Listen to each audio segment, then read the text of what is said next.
4వ అధ్యాయము జ్ఞాన కర్మ సన్యాసయోగము. జ్ఞాన కర్మ సన్యాసయోగము. 4వ అధ్యాయంలో శ్రీకృష్ణుడు తను ఉపదేశించే ఈ జ్ఞానంపై దాని యొక్క సనాతనమైన మూలాన్ని తెలియచేయటం ద్వారా అర్జునుడి విశ్వాసాన్ని దృఢపరుస్తున్నాడు. ఈ సనాతనమైన శాస్త్రాన్ని తాను ప్రారంభంలో సూర్య భగవానుడికి చెప్పానని, ఆ తరువాత పరంపరగా మహాత్ములైన రాజులకు అందించబడింది అని కృష్ణుడు వివరించాడు. ఇప్పుడు అదే మహోన్నతమైన యోగశాస్త్రమును తన ప్రియమిత్రుడు భక్తుడు అయిన అర్జునుడికి తెలియపరుస్తున్నాడు. ఇప్పుడు ప్రస్తుతం తన కళ్ళెదురుగా ఉన్న శ్రీకృష్ణుడు ఎన్నో యుగాల క్రితం సూర్య భగవానునికి ఈ శాస్త్రాన్ని ఎలా చెప్పాడని అర్జునుడు అడుగుతాడు. జవాబుగా శ్రీకృష్ణుడు తన అవతార దివ్య రహస్యాన్ని తెలియపరుస్తాడు. భగవంతుడు సనాతనుడు, పుట్టుకలేని వాడు అయినా తన యోగమాయా శక్తిచే ధర్మాన్ని పరిరక్షించటానికి ఈ భూలోకంలోకి దిగివస్తాడని చెప్తాడు. కాని ఆయన జన్మ కర్మలు దివ్యమైనవి, అవి ఎన్నటికీ భౌతిక దోషములచే కళంకితం కావు. ఈ రహస్యం తెలిసినవారు దృఢ విశ్వాసంతో భక్తిలో నిమగ్నమవుతారు మరియు ఆయనను పొందిన తరువాత ఈ లోకంలో తిరిగి జన్మనెత్తరు. తదుపరి ఈ అధ్యాయం కర్మల స్వభావాన్ని విశదీకరిస్తుంది మరియు కర్మ, అకర్మ మరియు వికర్మ అనబడే 3 సూత్రాలను వివరిస్తుంది. ఏంతో నిమగ్నమైన పనులలో ఉన్న కర్మయోగులు ఏ విధంగా అకర్మ స్థితిలో ఉంటారో, తద్వారా ఎలా కర్మ బంధాలలో చిక్కుకోరో ఇది వివరిస్తుంది. ఈ విజ్ఞానంతో ప్రాచీన మునులు జయాపజయాలతో సంబంధం లేకుండా సుఖ దుఃఖాలను ఒకేలాగా పరిగణిస్తూ కేవలం ఒక యజ్ఞంలాగా భగవంతుని ప్రీతి కోసం తమ పనులను కర్మలను ఆచరించేవారు. యజ్ఞం అనేది అనేక రకాలుగా ఉంటుంది. అందులో చాలా రకాలు ఇక్కడ చెప్పబడ్డాయి. యజ్ఞం అనేది సరిగ్గా అర్పణ చేయబడ్డప్పుడు దాని అవశేషం అమృతంలా అవుతుంది. అలాంటి అమృతం స్వీకరించినప్పుడు కర్తలు మలినశుద్ధి చేయబడుతారు. కాబట్టి యజ్ఞం అనేది ఎప్పుడైనా సరైన దృక్పథంతో సరైన జ్ఞానంతో చెయ్యబడాలి. ఈ జ్ఞానమనే నావ సహాయంతో ఘోర పాపాత్ములు కూడా లౌకిక దుఃఖ సాగరాన్ని దాటవచ్చు.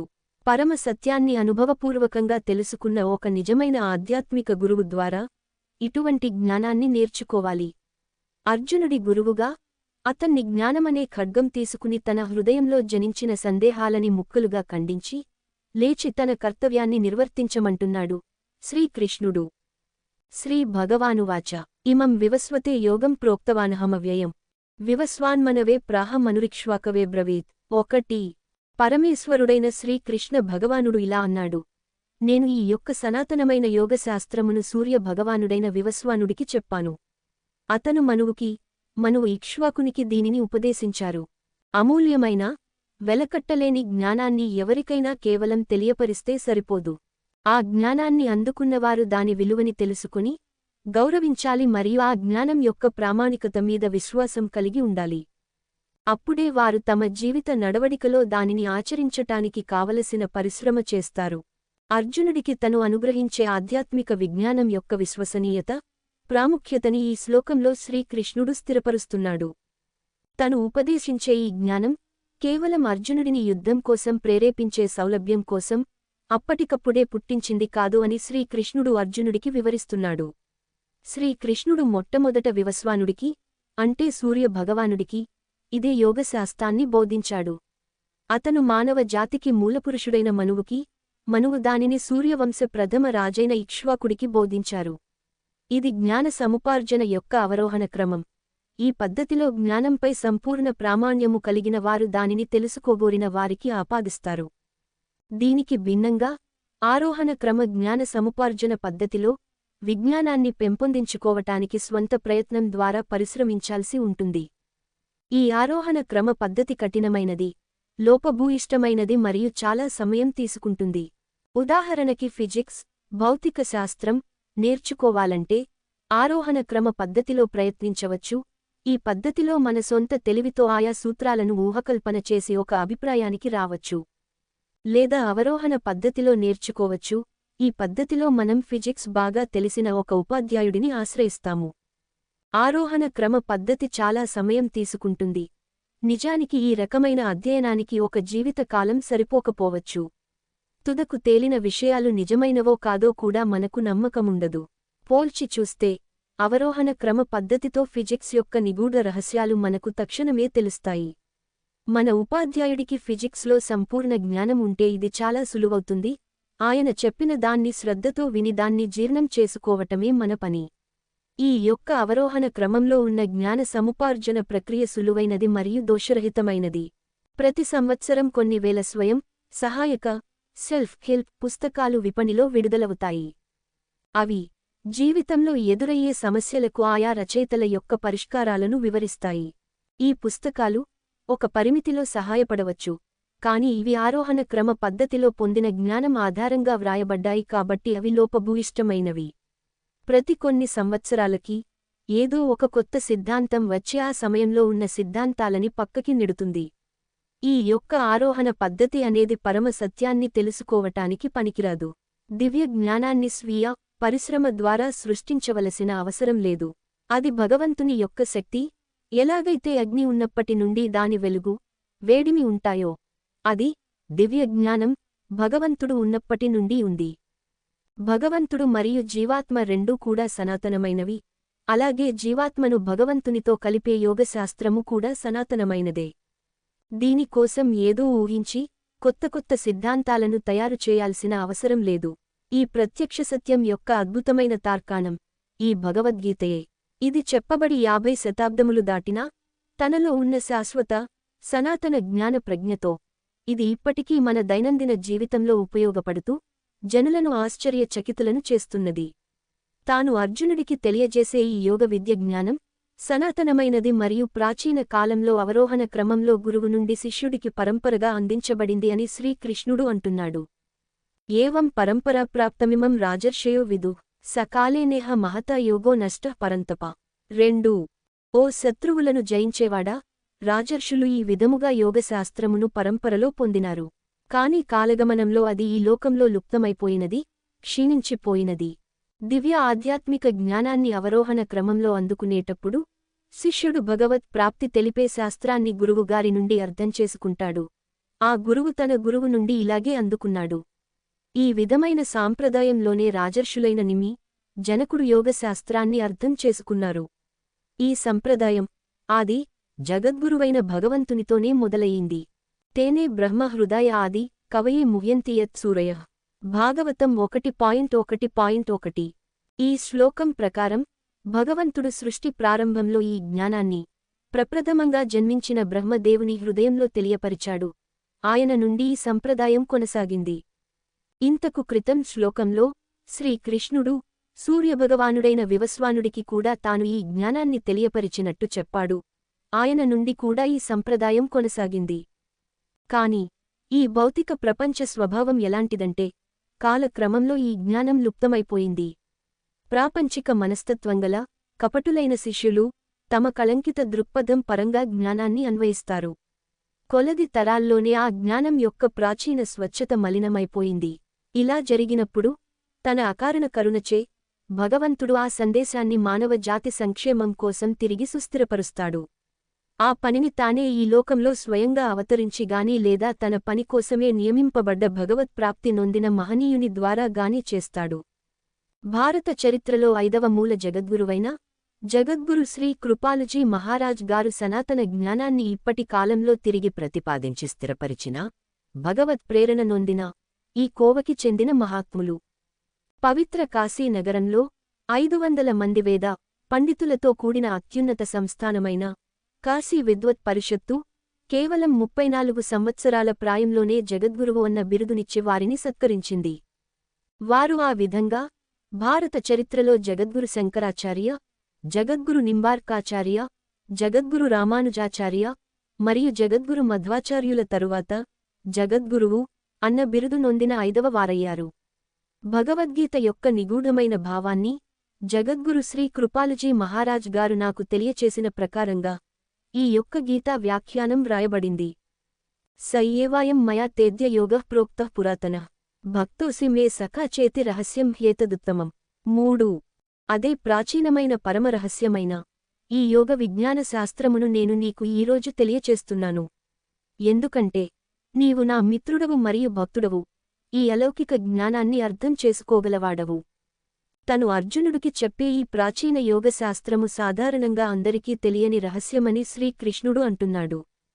ఏదైనా విషయాన్ని ఈ లోకంలో రహస్యంగా ఉంచడానికి రెండు కారణాలుంటాయి. ఒకటి, రహస్యం కేవలం తనకే తెలిసుండాలనే స్వార్థం.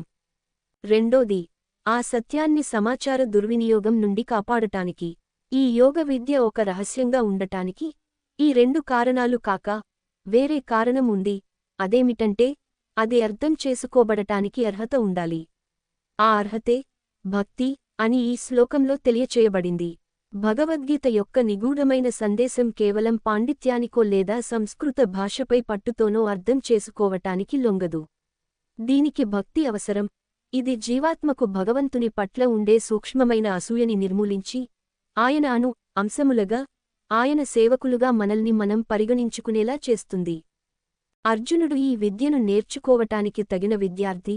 ఎందుకంటే అతను భగవంతుని భక్తుడు. భగవంతునిపై భక్తిని క్రమంగా ఉన్నతమైన ఈ 5 భావాలుగా మనం అభ్యాసం చేయవచ్చు. 1. శాంతభావం, మనల్ని పాలించే చక్రవర్తిగా భగవంతుడిని ఆరాధించటం. 2. దాస్య భావం, భగవంతుడిని మన స్వామిగా మనమాయన దాసుడిగా భావించటం. 3. సఖ్య భావం, భగవంతుడిని మన మిత్రునిగా పరిగణించటం. 4. వాత్సల్య భావం, భగవంతుడిని మన బిడ్డగా భావించటం. 5. మాధుర్య భావం, మన ఆత్మ సఖునిగా భగవంతుడిని ఆరాధించటం. అర్జునుడు భగవంతుడిని తన మిత్రునిగా ఆరాధించాడు. కాబట్టి శ్రీకృష్ణుడు అతనితో తన మిత్రునిగా భక్తుడిగా సంభాషిస్తున్నాడు. భక్తి నిండిన హృదయం లేకుండా భగవద్గీత యొక్క సందేశాన్ని వాస్తవరూపంలో అర్థం చేసుకోలేరు. భగవద్భక్తి లోపించి ఉన్నటువంటి పండితులు, జ్ఞానులు, యోగులు, తపస్వులు వంటి వారు రాసిన భగవద్గీత భాష్యాలు చల్లవని ఈ శ్లోకం సూచిస్తున్నది. ఈ శ్లోకం ప్రకారం వారు భక్తులు కారు కాబట్టి వారు అర్జునుడికి చెప్పబడిన ఈ మహోన్నత జ్ఞానం యొక్క నిజమైన భావాన్ని అర్థం చేసుకోలేరు. కావున వారి భాష్యాలు అసంపూర్ణంగా మరియు లేదా అసంబద్ధంగా ఉంటాయి. అర్జున ఉవాచ అపరం భవతో జన్మ పరం జన్మ వివస్వతః కథమేతద్విజానీయాం త్వమాదౌ ప్రోక్తవానితి. 4.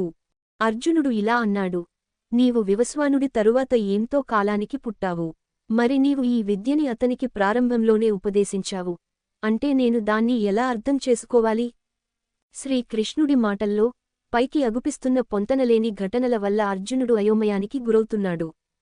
సూర్య భగవానుడు సుమారుగా సృష్టి ప్రారంభం నుండి ఉన్నాడు.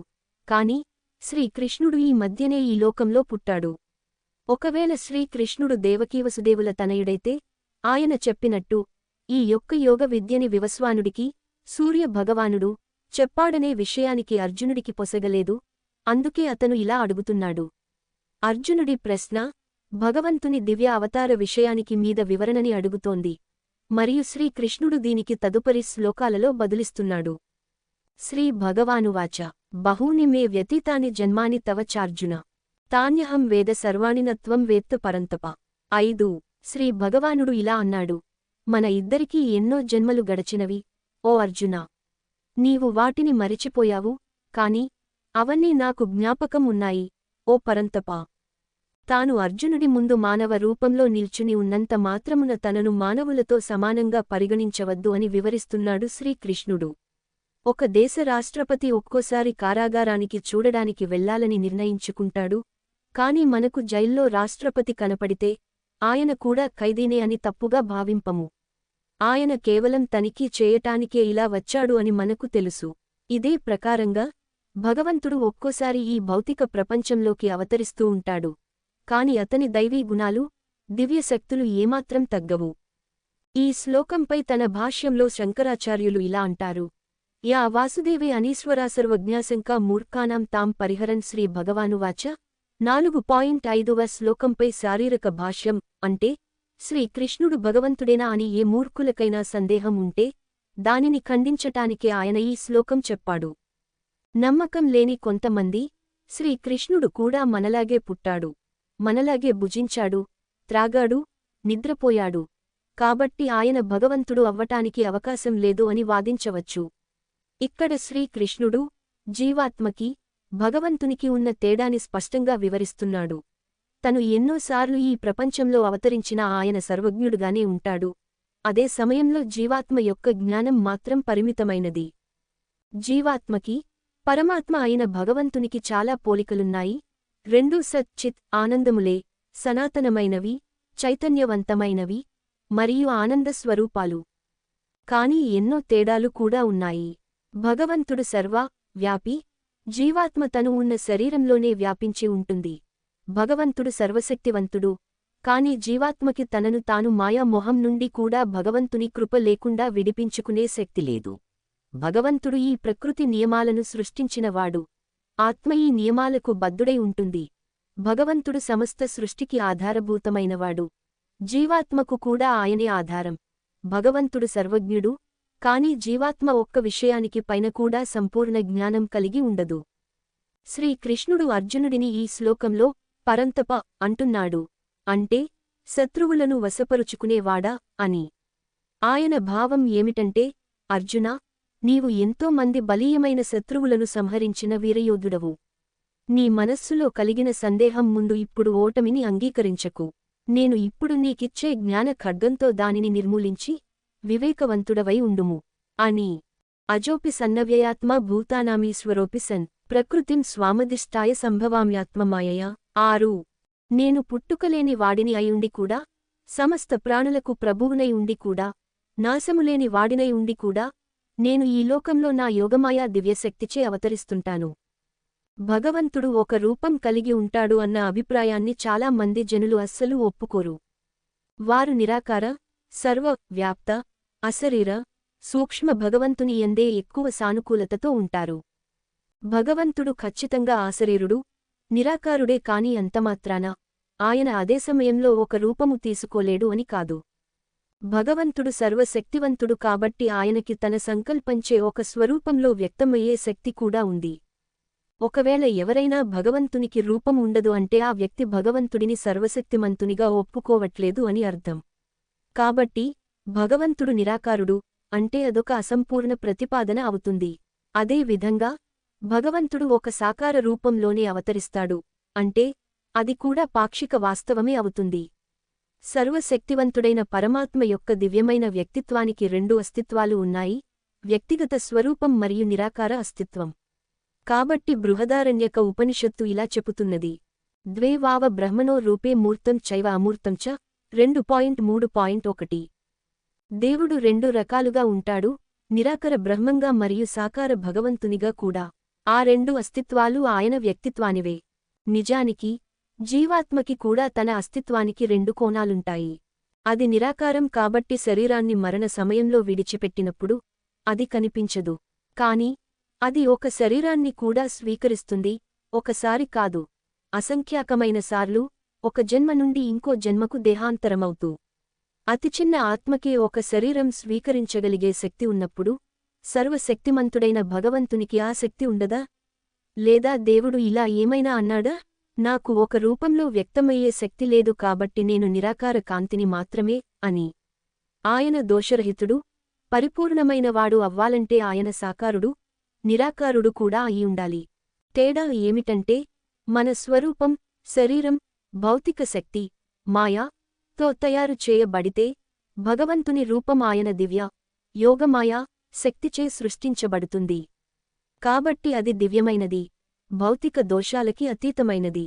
పద్మ పురాణంలో ఈ విషయానికి చక్కగా వర్ణించబడినది. యస్తు నిర్గుణ ఇత్యుక్త శాస్త్రేషు జగదీశ్వర ప్రాకృతై హేయ సంయుక్తై గుణైర్హీనత్వముచ్యతే. ఎక్కడెక్కడైతే వేదశాస్త్రాలు దేవునికి ఒక రూపం లేదు అని పేర్కొంటాయో అవి సూచించేదేమిటంటే ఆయన స్వరూపము భౌతిక శక్తి యొక్క కళంకములకు అతీతమైనది అని, పైగా అది దివ్య మంగళ స్వరూపము అని అర్థం. యదా యదా హి ధర్మస్య గ్లానిర్భవతి భారత అభ్యుత్థానమధర్మస్య తదాత్మానం సృజామ్యహం. 7 ఎప్పుడెప్పుడైతే ధర్మము క్షీణించునో, అధర్మము ప్రబలునో, ఓ అర్జునా, ఆ సమయంలో నన్ను నేను భూలోకంలో సృజించుకుంటాను. ధర్మము అంటే నిజానికి మన ఆధ్యాత్మిక ఎదుగుదలకి, పురోగతికి సహకరించే విహిత కర్మలే. దీనికి విరుద్ధమే అధర్మం. అధర్మం ప్రబలినప్పుడు ఈ లోక సృష్టికర్త, నిర్వహణాధికారి అయిన భగవంతుడు స్వయంగా జోక్యం చేసుకుని దిగివచ్చి మరల ధర్మ మార్గాన్ని స్థిరపరుస్తాడు. ఇలా దిగి రావటాన్నే అవతారము అంటారు. ఈ అవతారం అన్న పదం సంస్కృతం నుండి ఆంగ్లంలోనికి ఆవట తీసుకోబడింది. ఇప్పటికాలంలో దీనిని సాధారణంగా కంప్యూటర్లో జనుల చిత్రపటాలను సూచించే అర్థంలో వాడుతున్నారు. కాని ఈ భాష్యంలో ఈ పదాన్ని దాని యొక్క నిజమైన అర్థంలో అంటే భగవంతుని అవతారమును సూచించటానికి వాడుదాము. శ్రీమద్భాగవతంలో ఇటువంటి 24 అవతారముల గురించి చెప్పబడింది. కాని భగవంతునికి అనంతమైన అవతారములు ఉన్నాయని వేదశాస్త్రములు పేర్కొంటున్నాయి. జన్మకర్మాభిధానాని సంతి మియోబ సహస్రశః న శక్యంతే నుసంఖ్యాతున అనంతత్వాన్ మయాపిః. భాగవతం 1.05.137. అనాది కాలం నుండి ఉన్న అనంతమైన భగవత్ అవతారములను ఎవరూ గణించలేరు. క్రింద చెప్పబడినట్టు ఈ అవతారములు 4 రకాలుగా వర్గీకరించబడ్డాయి. 1. ఆవేశావతారములు. ఒక జీవాత్మ యందు భగవంతుడు తన ప్రత్యేక శక్తిని ప్రవేశపెట్టి మరియు ఆ జీవాత్మ ద్వారా కార్యకలాపాలు చేయటం. నారద ముని ఈ ఆవేశావతారానికి ఒక ఉదాహరణ. బుద్ధుడు కూడా ఒక ఆవేశావతార ఉదాహరణ. 2. ప్రాభవావతారములు. భగవంతుడు ఒక సాకార రూపంలో వచ్చి తన దివ్యశక్తులలో కొన్నింటిని ప్రదర్శించిన అవతారములు ఇవి. ప్రాభవావతారములు కూడా 2 రకాలు. భగవంతుడు కొద్దిసేపు మాత్రమే ప్రకటితమై తన కార్యాన్ని పూర్తిచేసి వెళ్ళిపోయేవి. హంసావతారము దీనికి ఒక ఉదాహరణ. దీనిలో కుమార ఋషులకు కనిపించి వారి ప్రశ్నలకు సమాధానమిచ్చి వెళ్ళిపోయాడు. భూలోకంలో చాలా ఏళ్లు కొనసాగే అవతారములు. 18 పురాణాలను మరియు మహాభారతాన్ని వ్రాసి వేదాలను 4 విభాగాలుగా విభజించిన వేదవ్యాసుడు ఇటువంటి అవతారమే. 3. వైభవావతారములు. తన దివ్యరూపంలో దిగివచ్చి తన మరిన్ని దివ్యశక్తులను ప్రకటించినవి. మత్స్యావతారము, కూర్మావతారము, వరాహావతారములు వైభవావతారముల ఉదాహరణలు. 4. పరావస్థావతారములు. భగవంతుడు తన సమస్త దివ్యశక్తులను తన దివ్యస్వరూపంలో వ్యక్తపరిచినవి. శ్రీకృష్ణుడు, శ్రీరాముడు, నృసింహావతారము, పరావస్థావతారముల ఉదాహరణలు. ఈ వర్గీకరణ వల్ల ఏదో ఒక అవతారం మరో అవతారం కంటే ఎక్కువ అని చెప్పినట్లు కాదు. తనే ఒక అవతారమైన వేదవ్యాసుడు పద్మ పురాణంలో ఈ విధంగా చెప్పాడు. సర్వే పూర్ణా శాశ్వతాశ్చ దేహాస్తస్య పరమాత్మన. భగవంతుని యొక్క అన్ని అవతారములు ఆయన యొక్క అన్ని దివ్యశక్తులతో నిండి ఉంటాయి. అవన్నీ సంపూర్ణమైనవి, దోషరహితమైనవి. కాబట్టి మనము ఒక అవతారము ఎక్కువది ఇంకో అవతారము తక్కువది అని తేడా చూపకూడదు. ప్రతి అవతారంలో దేవుడు ఆ అవతారంలో తను చేయదలుచుకున్న పనికి అనుగుణంగా తన శక్తులను ప్రకటిస్తాడు. మిగతా శక్తులు ఆ అవతారంలోనే గుప్తంగా ఉంటాయి. అందుకే ఈ వ్యత్యాసములను వివరించటానికే పై వర్గీకరణ చేయబడింది.